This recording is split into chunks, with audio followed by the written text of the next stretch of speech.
L'éditorial du matin, c'est une réflexion sur l'actualité brûlante, des développements importants, des sujets d'alia et d'intégration.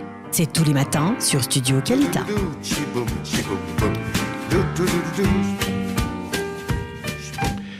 Et ce matin, comme nous l'avons dit au cours de cette heure d'actualité, nous allons commencer à parler donc de cette journée du Yom HaShoah et Be'Gvura. Nous en avons parlé avec Eliana Gurfinkel, nous en avons parlé dans la revue de la presse et des médias. Et nous allons en parler maintenant avec Carole Rose. Carole Rose qui est l'une des responsables de l'association Alumim, l'association des enfants cachés, qui organise chaque année traditionnellement une cérémonie du souvenir au mémorial de la Shoah à Rogli. Carole Rose, shalom, bonjour, Boker Tov. Boker Tov, bonjour. Merci d'être avec nous ce matin. Vous êtes l'une des organisatrices donc de cette cérémonie. Pourquoi Alumim a tenu à organiser cette cérémonie et depuis combien de temps elle est organisée par Alumim, l'association des enfants cachés à Roglit? Alors, cette cérémonie est organisée depuis à peu près 1995-96. Et donc nous organisons cette cérémonie donc pour simplement regrouper les enfants, petits-enfants et rescapés de la Shoah. C'est-à-dire que c'est une cérémonie où il y a toutes les générations qui sont présentes. Et il y a aussi des personnalités qui participent à cette cérémonie généralement? Ou la volonté d'Alumim, c'est justement de ne pas rentrer de ne pas faire cela de manière trop officielle, mais d'essayer plutôt d'utiliser cette occasion pour se rassembler, se réunir, se recueillir? Non, c'est plus pour se réunir. Il y a juste tous les ans, nous avons la chance que généralement les consuls généraux de Tel Aviv nous soutiennent et viennent participer à titre privé. Ok. Et alors, donnez-nous un exemple de ce qui va se passer pendant cette cérémonie demain. Donc cette cérémonie est à 2h de l'après-midi.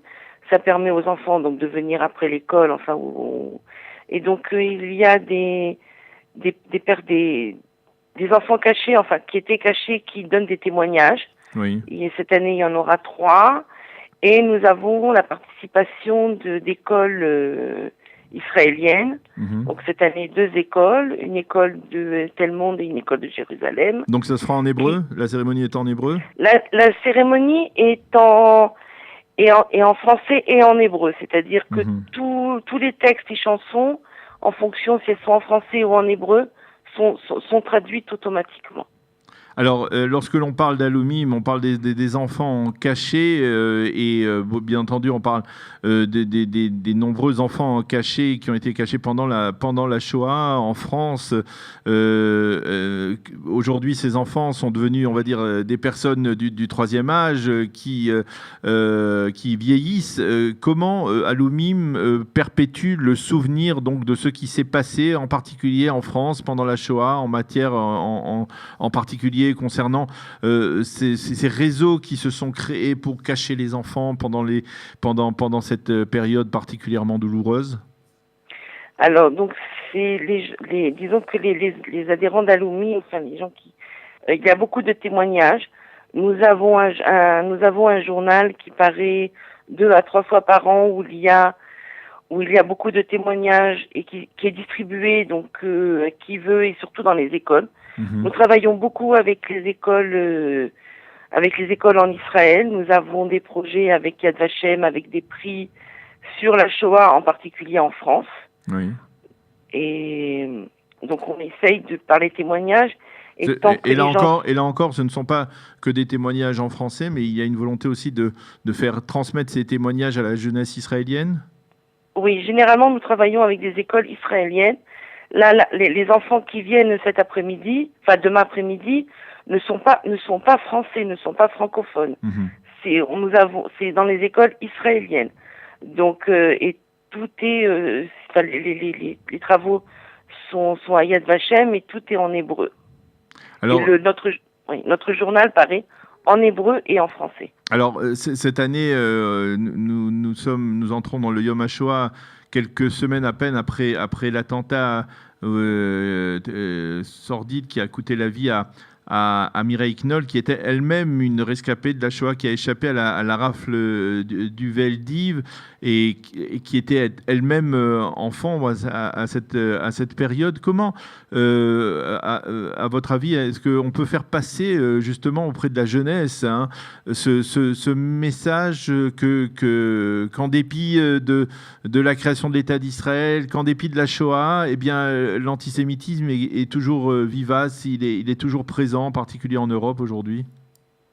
Oui, je pense que c'est justement par les témoignages.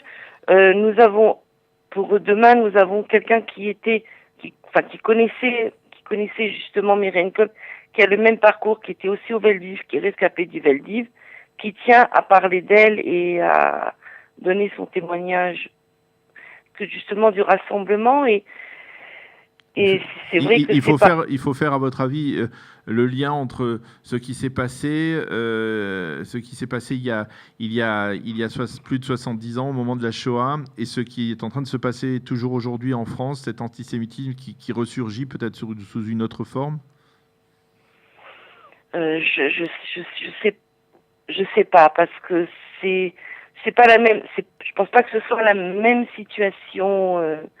Mais c'est vrai qu'il faut en parler et il faut vraiment combattre ce fléau, disons, et en expliquant peut-être que par la parole, en expliquant même en France, dans les écoles, tout ce qui s'est passé, parce que je pense que c'est l'ignorance qui amène aussi l'antisémitisme, actuellement. Eh bien, merci beaucoup, Carole Ross, donc de l'association Aloumi. Merci beaucoup d'avoir témoigné ce matin à notre micro. Je rappelle donc que cette cérémonie se déroulera à Roglit, au mémorial de Roglit, près de Beth Shemesh, donc demain à 14h, donc au mémorial de Roglit, et bien entendu toutes les personnes qui souhaitent honorer le souvenir des victimes de la Shoah, en particulier des victimes françaises, francophones, victimes qui ont péri en France pendant la Shoah, eh bien, sont invitées à participer à cette cérémonie d'Aloumi. Merci Carole Ross et shalom. Merci, shalom. L'éditorial du matin, c'est une réflexion sur l'actualité brûlante, des développements importants, des sujets d'Alia et d'intégration. C'est tous les matins sur Studio Kalita.